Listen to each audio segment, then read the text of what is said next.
thomeire o guku Olbollosat Kirima na miaka ya 1965 1962 63 mikurie no muona yothe ni aikurukagia mai. Tangu sasa hii ziwa ikae kama inaisha, hakuna mvua ya kutosha hapa, so inaumia kwa mashamba juu ya kukosa mvua ya kutosha. It has dried up before.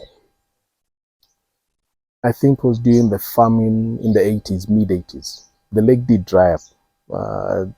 This time when it dried up was my second experience at the lake drying up. Actually, it is very sad to see lake dying. And this one has happened for the last 8 years. The lake has been shrinking. We have to think about the future then. How do we make sure that at least throughout the life, the lake has water? At a distance of 7.6 kilometers from the Nyahururu-Nyeri highway lies the only lake in central Kenya. Because not many people knew about this lake. In fact, you say Lake Olbollosat, where? And then you say in central, it sounds like a Maasai name. In central, there are no lakes. I mean, all our geography taught us lakes are in the Rift Valley.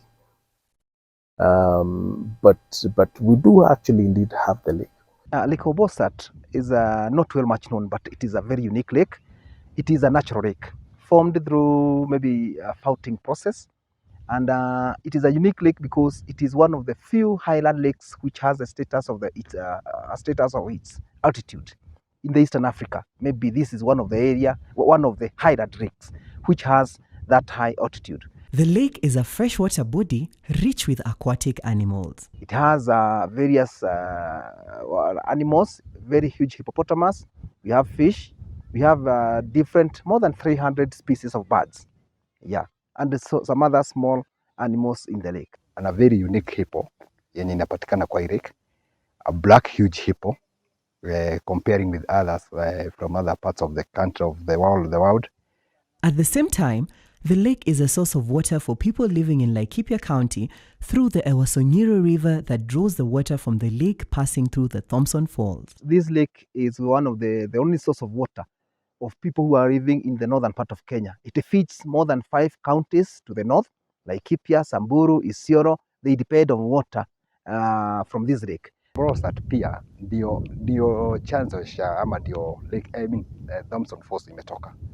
If you look at the river, Ewasonyiro, it's really supporting a number of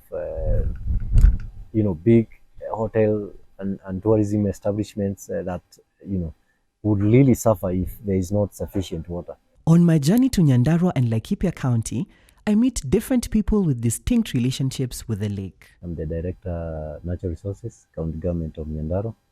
So my duty is to ensure sustainable management of natural resources, rivers, lakes, forests within the county. Lake Olbollosat, mali nimeshikana nayo ni sababu tuko na kikundi kinachojiita Lake Olbollosat Ecotourism Group. I'm a resident of Makereka village at the shores of Lake Olbollosat. Our location borders the lake on the lower side in Gakoe sublocation. Ni mkaaji wa hapa. Nimekaa hapa more than 35 years.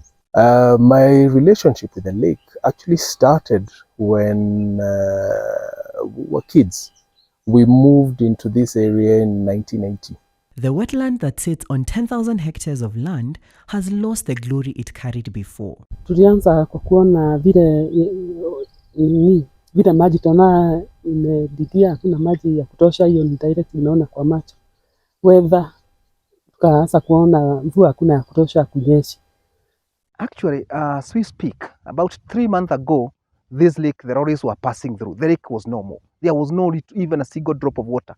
The lake started declining, let's say about 8 to 7 years ago. Hapo ndipo tulianza kuona maji imeanza kudidimia.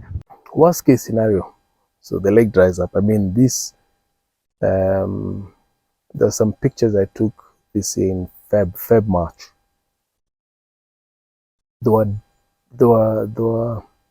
was dust blowing from the lake.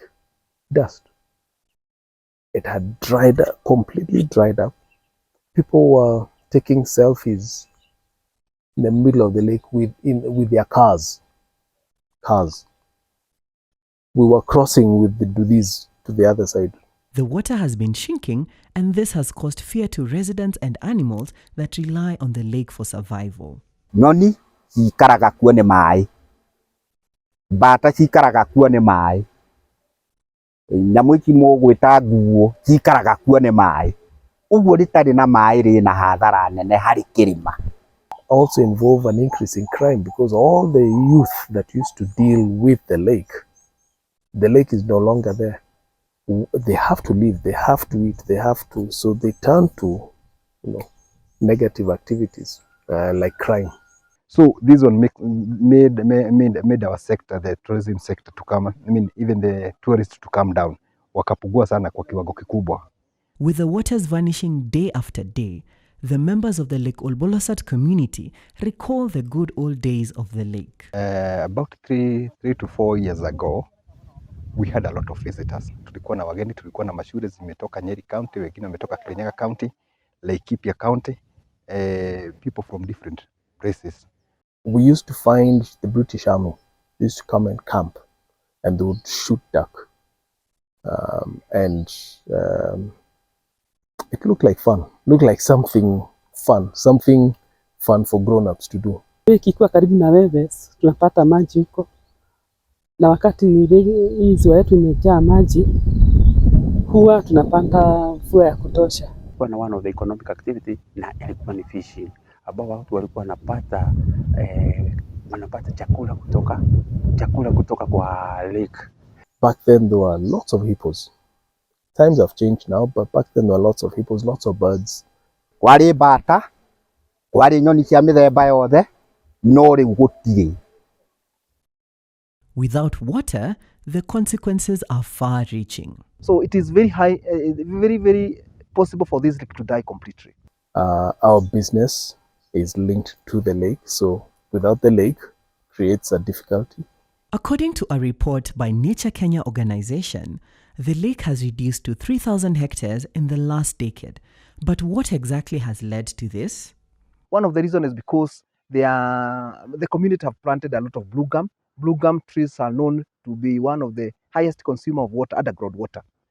Apart from climate change, hata community wenyewe wamechangia ile mambo ya kudidimia kwa lake itself kwa sababu ya human activities. Kwa mfano, kulima. Wameanza kufanya ukulima hasa encroachment, wana encroach kwa lake, tena wanalima kwa milima. Baada ya mvua kunyesha, ile mchanga yote, soil erosion, ile mchanga yote inateremka kwa ziwa. So community wanachangia pakubwa. There's a lot of human activities that have contributed. Some not even directly related to the lake, but elsewhere, say in the catchment areas where the lake's waters originate from. The Aberdare forest, which is one of the catchment areas, plays a key role in the existence of the lake. Deforestation and regular fires in the Aberdare region have also had a role in the decline of the lake. How we are doing,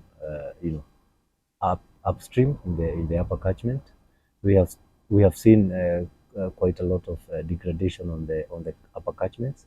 Pia tuko na hii mambo ya moto every year. Hii milima inachomeka, so unaona the coverage ya milima inashagia sana.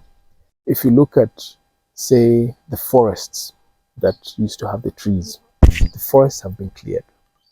I mean, the original, back in the day, the Satima escarpment would have valleys, and those valleys was waterfalls. You'd see water cascading. People have cultivated the escarpment. The escarpment was cleared. Back in the days, it used to be full of vegetation, forest-like. Even when I was growing up, when I was young. We have seen quite a number of individuals with, massive extraction of water for irrigation, which we believe is not, the correct way of doing things. Na miaka ya 1965, 1962, 63, mikurie no muona yothe ni ikurukagia mai. The blame does not lie with human being activities alone.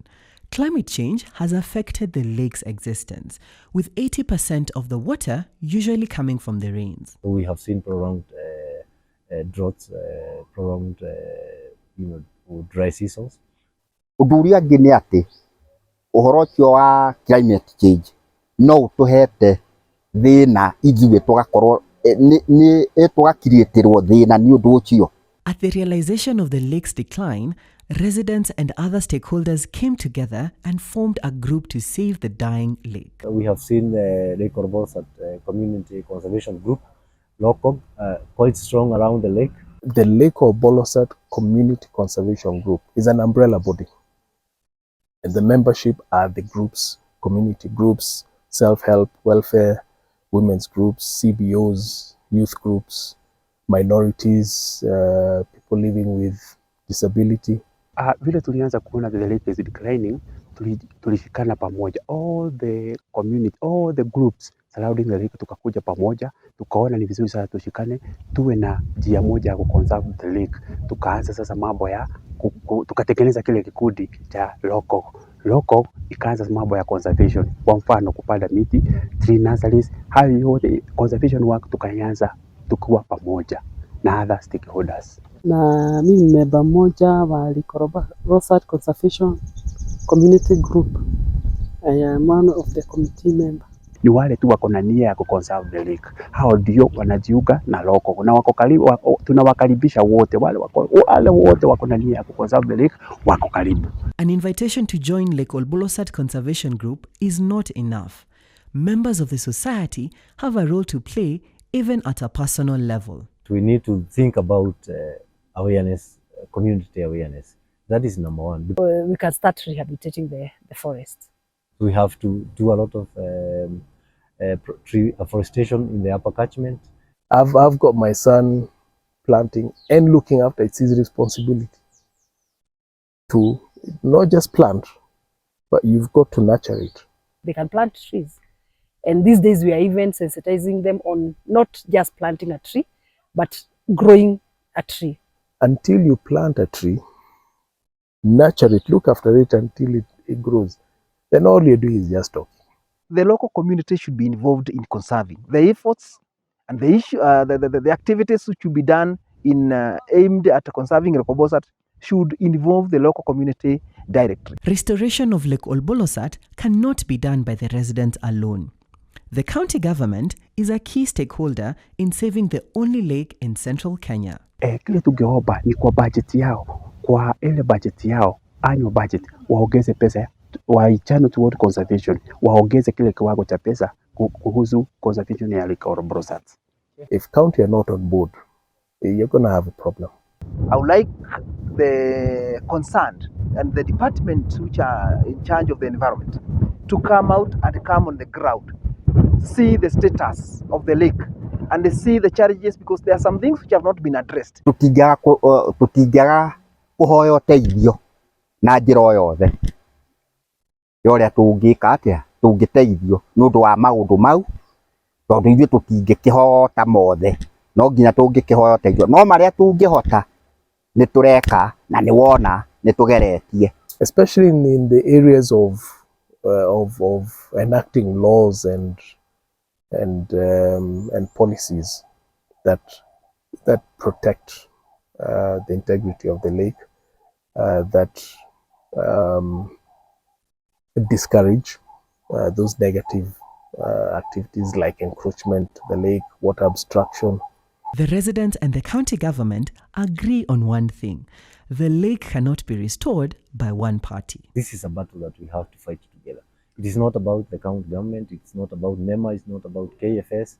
Actually, the issue of conserving and also restoring Lake Olbollosat is a duty and obligation to each and every one of us. The locals, the government, the national government, and also the county government. The future generation can enjoy what their parents enjoyed years ago: the fun at the lake, hippos, birds, fish, and the beautiful scenery at the Thompson Falls. Someone says if you're not part of the solution, you're part of the problem.